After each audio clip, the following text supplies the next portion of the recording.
And we're going to be doing a pad. The red line is an approximate. There's a joint line there we're actually going to go to. And this line's approximate where we're going to actually ship it over and ship that out. So same distance off of the pad that's current.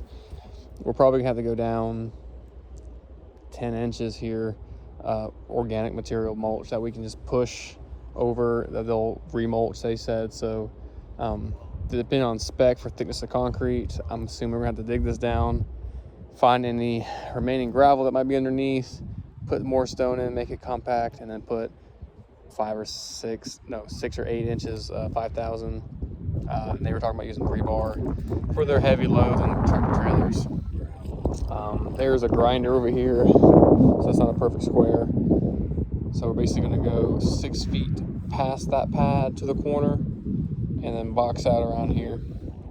And it's very accessible. So the measurements are, I'm going to measure off this line, but then we'll do an average. So that way, squares. No, I'm not. I'm not starting the back because it makes the most sense to go square off this pad. So I'll start off that corner and then we'll just do that box and then do this box. So we're here in the back. We're gonna go 6 feet off of this pad. So it's from that corner to that corner. So I'll call that a 40 by 6. And then that extra 6 plus this length of this pad.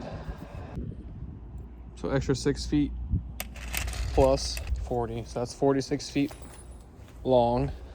Let's do 24 feet because then you can just do a one joint in the middle. And let me see, actually, because if they need to be able to get that in and out plus around it, we need to do 30 feet. So that's 46 by 30, which will put you on the outside of this 18-wheeler. And then 30 feet plus that pad would be this length, and then I'll measure that joint line, and then you'll have this box. And obviously there's nails, like it's part of the process here. So just be careful how you get in and out with the equipment, like the truck. So where you know this is 40. So it's 70 by 52.5 feet. And we don't want water sitting anywhere, but it does look like it's a bowl.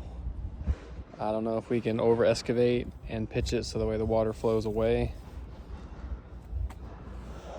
But if they have to build this up with gravel so that way they can get on and off of it, I don't necessarily need this in the ground, but it is for getting on and off of. So I want the ground the same height, so that way the distribution for when you drive on and off doesn't crack it all to hell. But they're talking about doing rebar, so we'll probably put a rebar on the perimeter plus a grid. And this is in Charlotte.